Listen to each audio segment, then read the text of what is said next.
In 2023, a small town in southeastern Nebraska put out a call for artists to submit their work to be considered for that year's Creative Arts District mural project.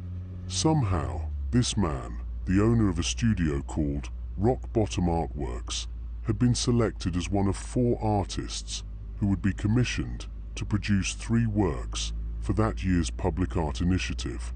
However, this controversial artist and his artwork is little more than a small footnote in a much, much greater and far more interesting story.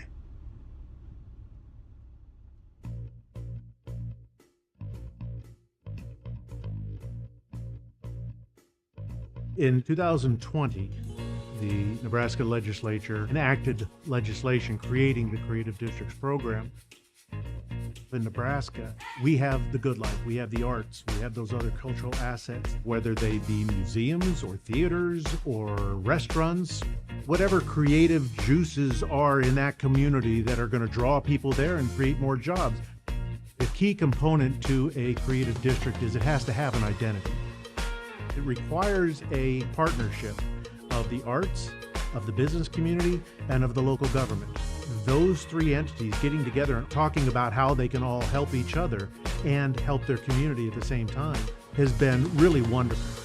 Creative districts are as small as a block or 2, and they're as large as a county, giving them more of a voice in what's going on in their community, not just in the arts, but in their community. 2 neighborhoods in Omaha are certified creative districts by the state. Creative Art District continues to move forward. Gordon's looking to bring even more attention to its history, culture, and arts to apply to be a creative district. What exactly is a Heartbeat Creative District? Economic force in Nebraska. In 2022, art brought $3.6 billion into Nebraska's economy.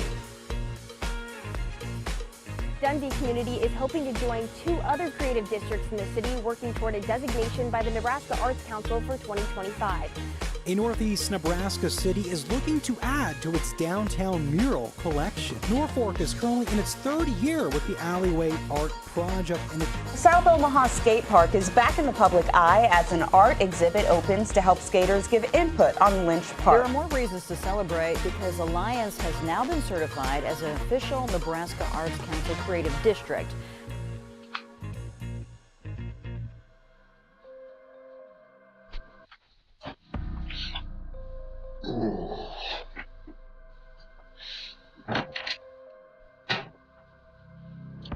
It was a cool opportunity.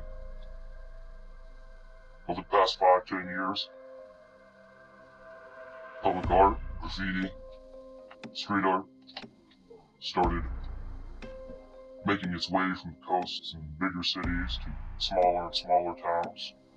Thought it was something really cool. More art in public, more chances for artists to do what they love. You're killing me here.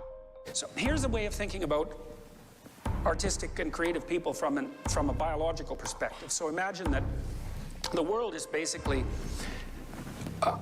an explored territory inside an unexplored territory. Every world is like that. Everywhere you go is like that. There's things you know and there's things you don't know. And the conservative people get to be in the middle of the things that are known. They can master that space and they're good at maintaining it. But the artists like to be right out on the edge, and that's the edge between chaos and order. And they like to expand the domain of order out into the chaos. And they do that first by transforming perception. And you can see very concrete examples of this if you think about what creative people do in cities. They always do it, the same thing.